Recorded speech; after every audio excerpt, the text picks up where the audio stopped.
ನಾನು ಯಾವುದೇ ಕಾರಣಕ್ಕೆ ಕಾಂಗ್ರೆಸ್ ಪಕ್ಷ ಸೇರಲ್ಲ. ಬಿಜೆಪಿಯಲ್ಲಿ ಇದ್ದುಕೊಂಡೇ ಪಕ್ಷವನ್ನು ಶುದ್ಧೀಕರಣ ಮಾಡುವುದು ನನ್ನ ಗುರಿ ಎಂದ ಮಾಜಿ ಮುಖ್ಯಮಂತ್ರಿ ಡಿವಿ ಸದಾನಂದಗೌಡ. ನಿಮಗೆ ಟಿಕೆಟ್ ನೀಡುತ್ತೇವೆ, ಗೆಲ್ಲಿಸಿಕೊಂಡು ಬರುತ್ತೇವೆ ಎಂದು ಆಹ್ವಾನ ನೀಡಿದ್ದರೂ ಕಾಂಗ್ರೆಸ್ ಸೇರಲ್ಲ ಎಂದ ಡಿವಿ ಸದಾನಂದಗೌಡ. ಕರ್ನಾಟಕದಲ್ಲಿ ಆಂಧ್ರ ಸಿಎಂ ಭಾವಚಿತ್ರವುಳ್ಳ ವಾಚ್ ಸಾಗಾಟ. ಚುನಾವಣಾ ಅಧಿಕಾರಿಗಳ ಕೈಗೆ ಸಿಕ್ಕಿಬಿದ್ದ ವಾಚ್ ಸಾಗಾಟದ ವಾಹನ. 1 ಲಕ್ಷ ರೂಪಾಯಿ ಮೌಲ್ಯದ ವಾಚ್ ಸೀಸ್ ಮಾಡಿದ ಚುನಾವಣಾ ಅಧಿಕಾರಿಗಳು.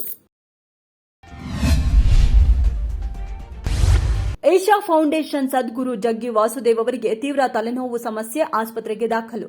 ಮೆದುಳಿನಲ್ಲಿ ರಕ್ತಸ್ರಾವ ಕಾಣಿಸಿಕೊಂಡ ಹಿನ್ನೆಲೆ ತುರ್ತು ಶಸ್ತ್ರಚಿಕಿತ್ಸೆ ಮಾಡಲಾಗಿದೆ. ಆರೋಗ್ಯ ಚೇತರಿಕೆ ಕಾಣುತ್ತಿದ್ದು ಶೀಘ್ರವೇ ಗುಣಮುಖರಾಗಲಿದ್ದಾರೆ ಎಂದು ಆಸ್ಪತ್ರೆ ವೈದ್ಯರು ಮಾಹಿತಿ.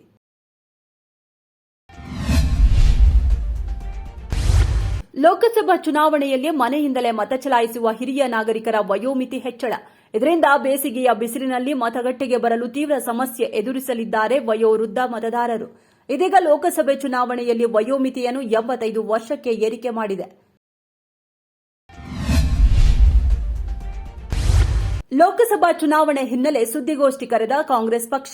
ನಮ್ಮ ಬಳಿ 2 ರೂಪಾಯಿ ಕೂಡ ಇಲ್ಲ ಎಂದ ರಾಹುಲ್ ಗಾಂಧಿ. ನಮಗೆ ಒಂದು ರೈಲ್ವೆ ಟಿಕೆಟ್ ತೆಗೆದುಕೊಳ್ಳಲು ಆಗ್ತಾ ಇಲ್ಲ ಎಂದ ಕಾಂಗ್ರೆಸ್ ನಾಯಕ.